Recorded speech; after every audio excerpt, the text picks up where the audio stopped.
Sandra's voice on the phone that Saturday morning was measured in the way that people's voices become measured when they are delivering information they would rather not have to deliver and are trying to gauge how the person on the other end is going to receive it. She told Marcus that she had spoken to Edwin, the estate manager, and that the house next door had not been occupied for approximately 4 to 5 months. The previous resident, a single man who had lived alone, had been found dead inside the property. The discovery had not been immediate. By the time anyone went to check on him, nearly a full day had passed. Edwin had told Sandra that the circumstances were considered suspicious enough at the time that the police had been involved, though no charges had ever been filed and the official cause of death had been listed as natural causes. The estate had since taken possession of the property pending resolution of the deceased's affairs, and no one had lived there since. Marcus stood in his kitchen, listening to Sandra's voice and looking out the back window at the yard next door, which was empty and still in the early morning light. The plastic water bottle he had noticed 2 days ago no longer there, the ground near the wall bare and undisturbed. He asked Sandra if Edwin had said anything else. Sandra said Edwin had mentioned that the man had been a regular presence on the estate, quiet but noticeable, the kind of neighbor people were aware of without quite knowing why, and that several residents had commented after his death that they had not realized how often they had seen him sitting in his yard or standing at his window watching the lane. Marcus thanked her and said he would be in touch and ended the call and stood very still for a moment in the middle of his kitchen before Lily's name appeared on his screen and he answered it, and she told him she was 30 minutes away. He did not tell her what Sandra had said. Lily arrived at noon with 2 bags, her pillow from home because she could not sleep well on unfamiliar pillows, a bag of groceries she had packed at her mother's house, and the particular brightness she always carried with her that Marcus sometimes thought was the thing he loved most about her, the way she walked into a space and made it feel inhabited.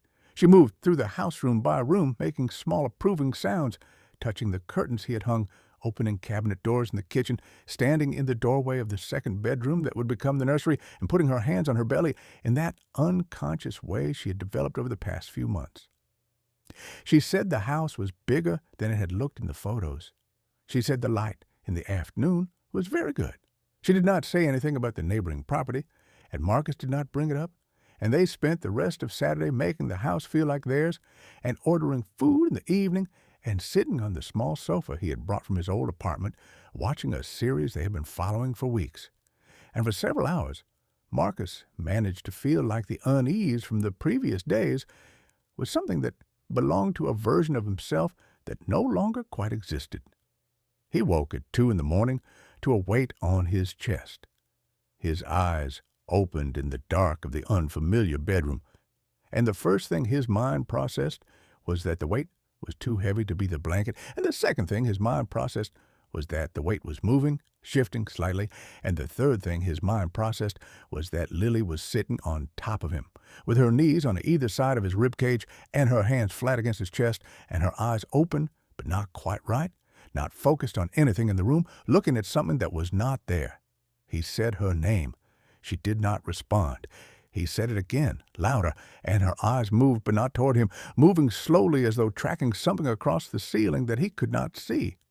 He put his hands on her arms and said her name a third time, and she blinked and looked down at him with an expression of complete confusion and said, "What are you doing?" He asked her what she meant. She said she had been sleeping. Why was he shaking her? He asked her how she had gotten to be sitting on his chest, and she stared at him for a moment and then looked down at herself, at her position on top of him, and the confusion on her face shifted into something that was closer to distress. She climbed off him and sat on the edge of the bed and said she did not remember getting up. She said she had been asleep, and now she was here, and she did not remember any of the in-between. He told her it was fine, that people sleepwalk sometimes, especially during pregnancy when sleep patterns change and the body does strange things.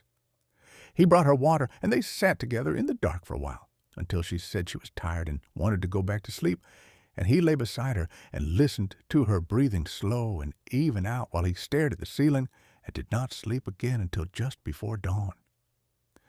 The second time it happened was 2 nights later, Monday night. He woke in the dark again, this time not from a weight on his chest, but from a sound, a low rhythmic sound like breathing that was coming from the floor beside the bed. He reached for his phone and turned on the flashlight and found Lily kneeling on the floor at the side of the bed, upright with her hands in her lap and her eyes open and her face completely blank, and she was making the sound he had heard, a slow, deep, rhythmic breath that did not match the pace of her actual breathing, something that sounded almost deliberate. He said her name. She did not respond for a full 10 seconds, and then she said, in a voice that was flat and distant and did not sound quite like her ordinary voice, "It does not want you here." Marcus felt the back of his neck go cold. He said her name again, louder, and she blinked and swayed slightly and then looked at him with wide, frightened eyes and said she had been dreaming. He asked her what she had dreamed. She said she could not remember. She said it was nothing, just a dream, and she climbed back into bed and pressed herself against him, and within minutes she was asleep again.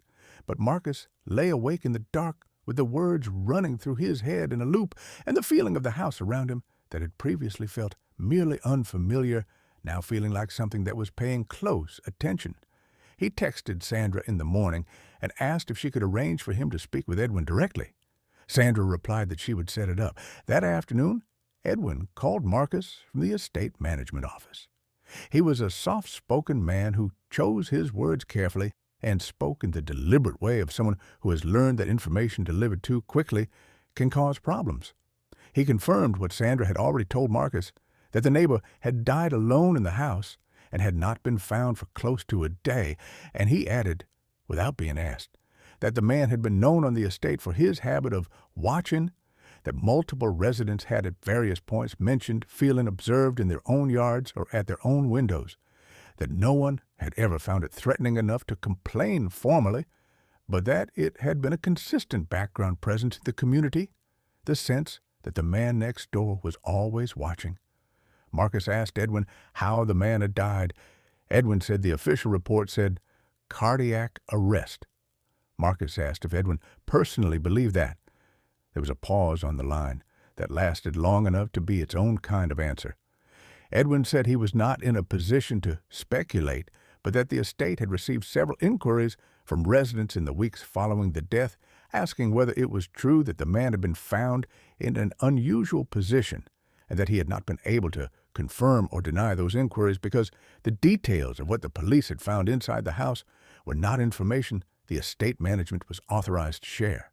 Marcus thanked him and ended the call and sat at the kitchen table for a long time after, listening to the sound of Lily moving around upstairs, the soft footsteps, the creak of the floorboard near the bathroom door, and thought about a man in a uniform shirt sitting very still in an empty yard with food arranged neatly on the ground beside him, and about a woman kneeling on the bedroom floor in the middle of the night, saying words in a flat and distant voice that did not sound like her own.